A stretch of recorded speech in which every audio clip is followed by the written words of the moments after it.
Dippy from Orlando, and I'll take a point of personal privilege here. He works with the homeless in Central Florida.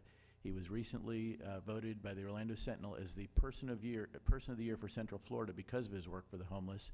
I went to the Orlando Rescue Mission, the shelter, and saw hundreds of people lined up, and they helped them get ideas. So if you could just make some brief comments, and thank you for what you do in Orlando. Yeah, thank you, and thank you for this opportunity.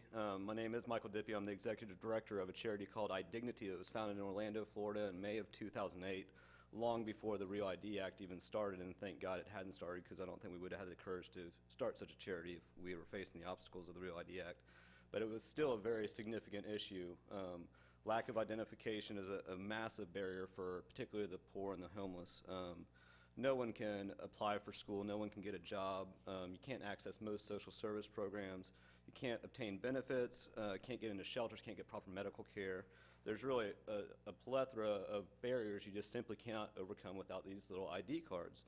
But this has always been a big issue. What IDignity has done is we hold monthly events where we bring in all the necessary government agencies, along with attorneys, along with notaries, and along with about 100 volunteers that are there to get these clients through the event. We see about 220 clients per event, probably turn away about 150 due to capacity.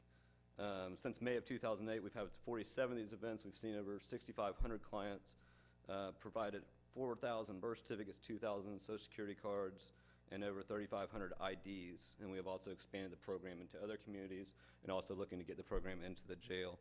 The barriers of the Real ID Act, there was significant barriers already in place, particularly for those that weren't born in the state of Florida or never had a Florida ID before. They still had to go through a lot of the same policies that are now in place with the Real ID Act. But the complications have reduced our ability to produce IDs by about 35%. But I'm still not necessarily against the Real ID Act because we have to have a significant authenticity of identification or the whole system breaks down.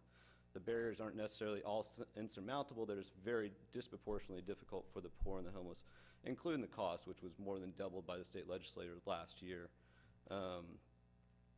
A majority of our clients simply would not be able to navigate this system without some type of help. So there needs to be more help out there. I don't know if it's going to be another agency or it's going to be a plethora of IDignity events. I'm just not sure how to go about that.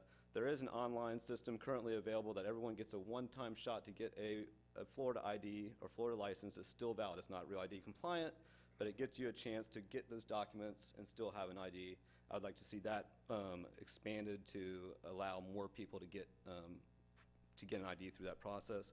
I would also like to see an expansion of with proof of social, which is the biggest barrier for my clients. They might not have had a job in a number of years. They don't get any kind of benefits. So there's no real way to get that social security number that is adequate for the DMV. I would like to see the DD-214s, as was mentioned, the military papers. They used to be accepted as proof of social. They no longer are. I'd also like to see access to E-Verify, which is a new federal program that seems like it should be able to be accepted as a proof of social.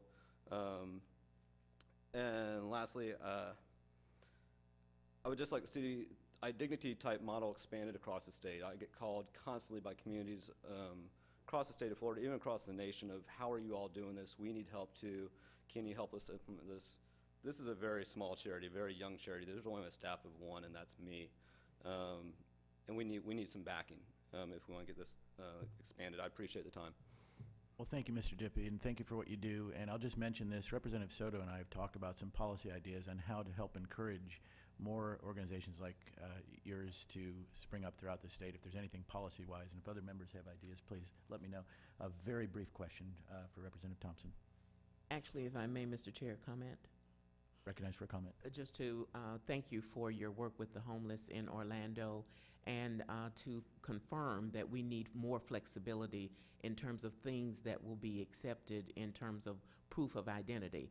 My driver's license expired in November, and I was born in New Orleans, so after Katrina, I had difficulty getting a birth certificate, and I offered my identification issued by the state of Florida indicating that I'm a member of the Florida House of Representatives, and that was not acceptable.